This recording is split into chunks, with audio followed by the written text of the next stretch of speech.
Welcome back to Awakening the Inner Avatar. Today, we enter an episode that feels slower, heavier, but only because it's showing us what true strength actually takes. This is Bitter Work, a story about the resistance that shapes us, the discipline that steadies us, and the inner work that transforms effort into growth. It's a reminder that mastery isn't a gift. It's earned through friction, through falling down and getting back up again, through facing the rock instead of running from it. Because in every path of awakening, there comes a time when ease no longer teaches you. Only endurance does. The episode begins with Aang's excitement. He's eager, childlike, ready to master earthbending. He's learned to flow with air, to move with water. But this new element, this new teacher, will ask him to stand his ground. Toph is ready too, though her way is different. She's firm, unyielding. Rock is a stubborn element, she tells Aang. If you're going to move it, you need to be like a rock yourself. Aang smiles, takes the stance, and tries. But the rock doesn't move.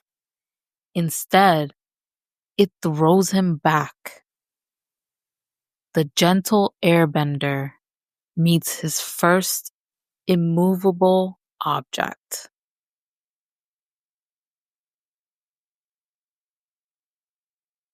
Elsewhere, far from Aang's frustration, Zuko tends to his wounded uncle.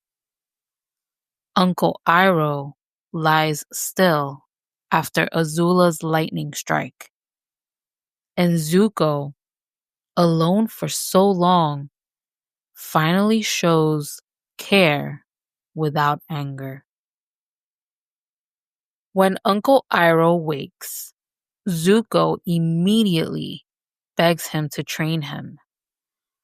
Azula is stronger, he says. I need to be ready. Uncle Iroh agrees. But the lesson won't be about power. It'll be about understanding. He begins, lightning is fire without aggression. It is not fueled by rage or emotion. Some call it cold-blooded fire. He teaches that it requires peace of mind, that true control means balance between positive and negative energy. Zuko tries. He wants to force lightning into his hands, but his energy is still tangled in pain and pride, and so nothing comes. He scowls, frustrated. Uncle Iroh shakes his head with knowingness. Zuko isn't ready yet because he hasn't yet made peace with himself. Back in the canyon, Aang keeps trying. He shifts He angles. He twirls, using airbender logic to solve an earthbender problem. Toph watches. No, she says. You're thinking like an airbender. There's no clever angle. You have to face it head on. But Aang can't. His instincts tell him to move, to dodge, to avoid. And so the rock doesn't budge. Toph grows impatient. Katara tries to soften things. Aang responds to encouragement, she says. Toph listens and then promptly does the opposite. Her teaching is tough love at its toughest.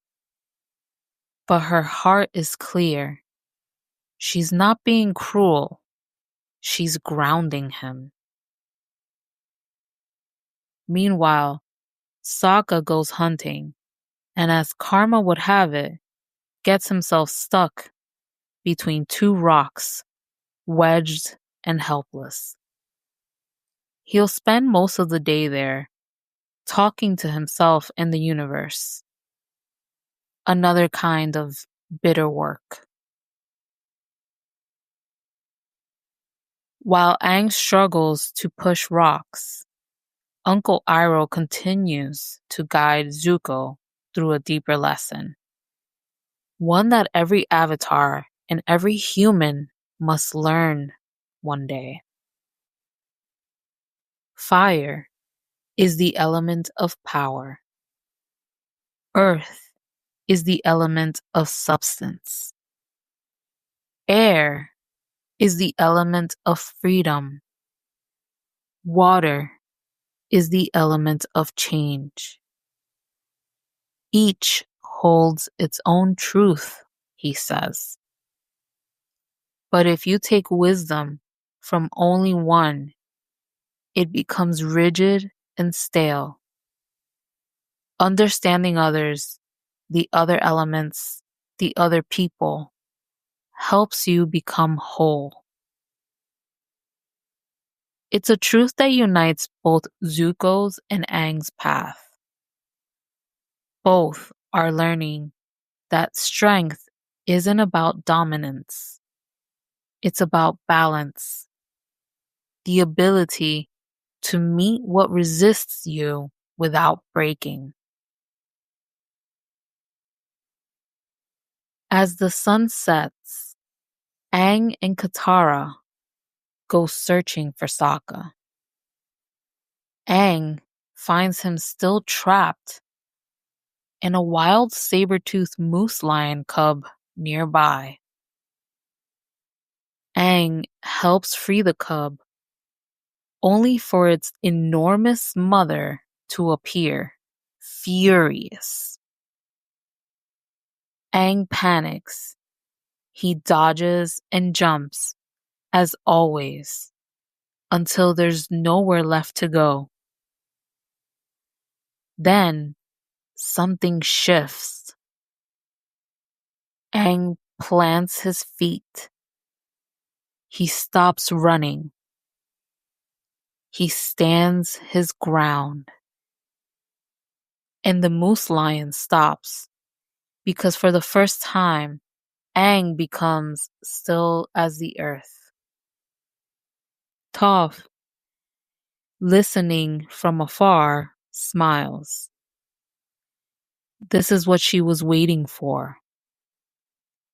In facing danger head on, without escaping, Aang has found the spirit of earthbending.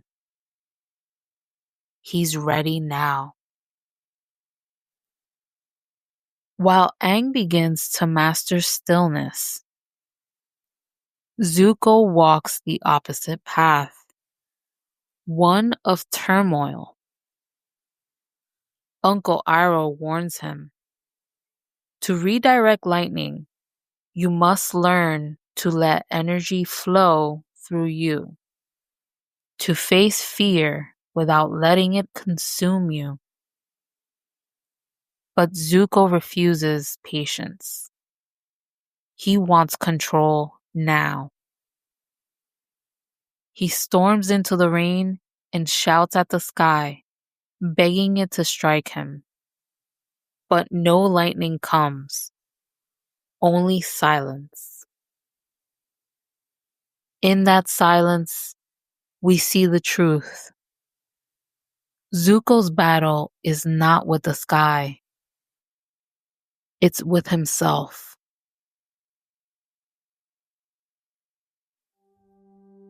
Let's take a breath. Sometimes, bitter work is exactly what our soul needs to grow. Here are 3 lessons from this episode. 3 ways to meet your own resistance.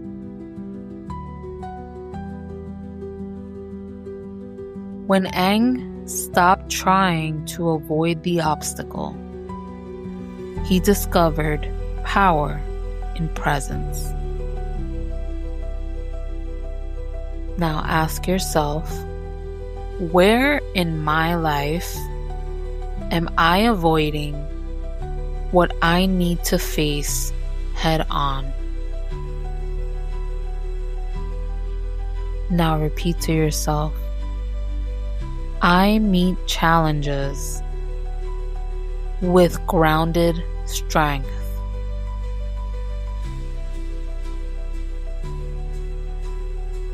Zuko wanted to command lightning, but Uncle Iroh reminded him that control comes from peace. Now ask yourself,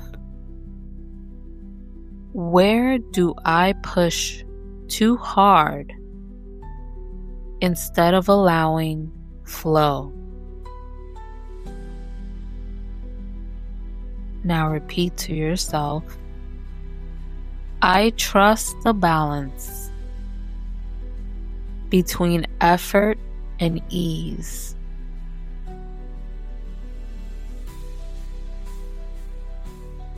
Each element holds a lesson, and sometimes the one that feels hardest to embody is the one we need most. Now ask yourself, which energy do I resist? Power, change, stillness, or freedom? What might it be trying to teach me? Now repeat to yourself, every element within me has something to teach.